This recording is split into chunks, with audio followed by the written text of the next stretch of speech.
This morning, new tensions exploding into the open between House Republicans. With just 3 days left until a government shutdown, House Speaker Kevin McCarthy went toe-to-toe with his most outspoken critic, Congressman Matt Gaetz. That happened inside a GOP meeting. CNN's Manu Raju, of course, was outside, got all the scoop about what happened inside. What happened? Yeah, that's right. This has been percolating for some time. You know, Matt Gaetz, of course, has been making clear that he may push a vote seeking the ouster of the speaker if the speaker does not heed to some of his demands, including over this all the fight over to keep the government open past Saturday. Well, Gaetz has been concerned because he believes the speaker's allies have been essentially promoting negative posts on him on social media, paying conservative influencers to essentially bash him on social media. Gaetz confronted the speaker about that this morning behind closed doors and asked him about this. The speaker brushed it aside, said he has other things to worry about than this issue. And I asked Gaetz about it afterwards, and he confirmed that all this happened. And I asked him, are you ready to move ahead with pushing for the speaker to be ousted? He said he didn't indicate that is not going to happen at this point, but that is something that continues to remain on the table. Now, this all comes as the fight over keeping the government open continues to play out among Republicans, particularly on the House side. The speaker is making clear he plans to have a vote tomorrow to keep the government open for a short period of time, but he does not have support among his own conference. Democrats oppose it because of the cuts that are in there. Republicans, hardliners, are opposed to it as well, including Matt Gaetz, saying they don't want to keep the government open for a short period of time. They want longer-term spending bills. I talked to one congressman this morning, Eli Crane of Arizona, someone who is aligning himself now with that Matt Gaetz strategy, saying that he will not support a short-term spending bill. And he also made clear that he could vote to oust the speaker. The shutdown, the speaker's fault for handling the way he handled the spending bills? In my opinion, it is, right? You're the leader, right? You take credit for the wins, and you take ownership and accountability of the losses. And quite frankly, I don't believe, based on what I've seen, that there was any real effort to do the appropriations process. Mm-hmm. That's what I believe. Should he be out of a job? You know, I think that members should be looking for stronger leadership. And you know what? Quite frankly, I know that people in my district that I represent want to see stronger leadership, so I'm all about it.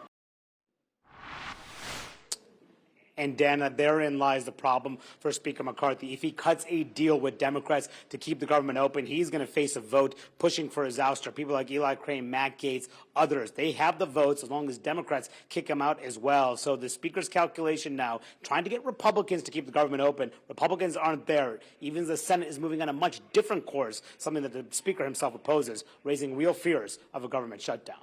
Dana. Manu, thank you so much for that. Phil Mattingly is back with me, along with Leanne Caldwell from the Washington Post. 3 former Hill Rats. You're looking at all 3 of us on the screen. Proud former Hill Rats.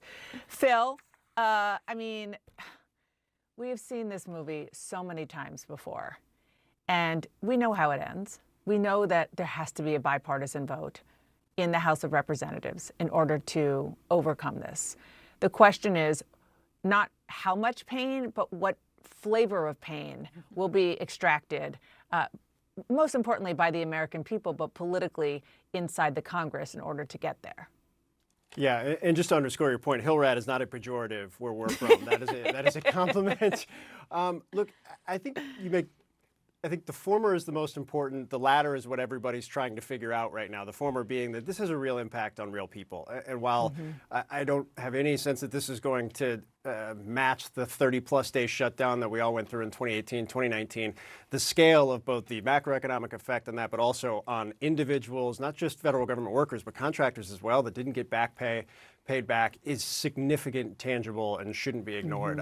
On the latter point, I think the difference between now and every other time that we've seen this movie that we all know the end to is I don't know how the process to get to the end, right? We always know that there's, a lot of pain and an arduous kind of back and forth, and let's do some test votes, let's do some messaging votes, let's pass some things so we can get in the room and still end up in the same exact place.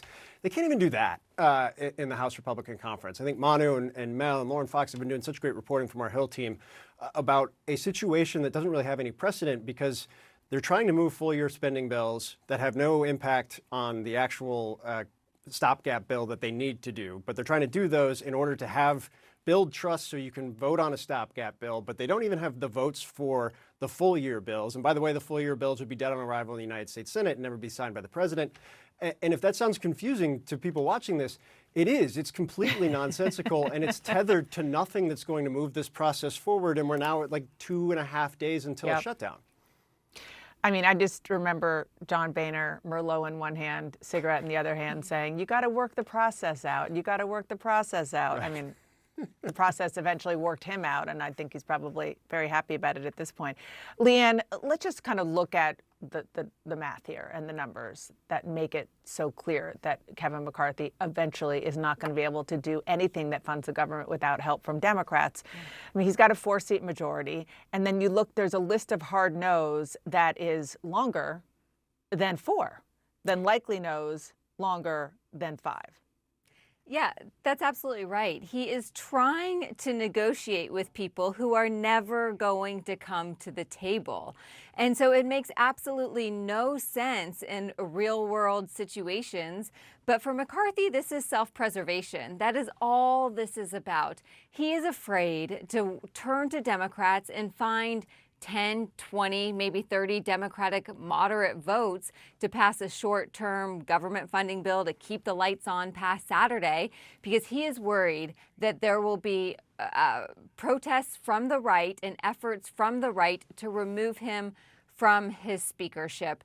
And so self-preservation over governance. But I will say that there is a growing amount of frustration among Republicans about this strategy that is very transparent. I interviewed Representative Ken Buck of Colorado this morning for Washington Post Live, and he said that it is absolute, quote, malpractice that Kevin McCarthy is waiting until the day before a government shutdown to put forward a bill to potentially short-term fund the government for a few weeks, knowing that it's probably going to fail, and that not trying this weeks ago. So there's a lot of frustration among Republicans many weeks ago. We got to go to break, but real quick, Phil, the whole back and forth between Kevin McCarthy and Matt Gaetz. Yes, McCarthy is worried about his job, but he's also like so done with what they're trying to do. It's pretty clear. Yeah, and I also I think it should not be ignored that he's not the only Republican in the House Republican Conference that's so done. And that's, however you feel about Matt Gaetz, I think the frustration is far more widespread amongst the rank and file of their 220 plus members, I think, than people understand. But the fact that it has become kind of a mano-a-mano thing that's happened repeatedly, I think frustration is probably a massive understatement here.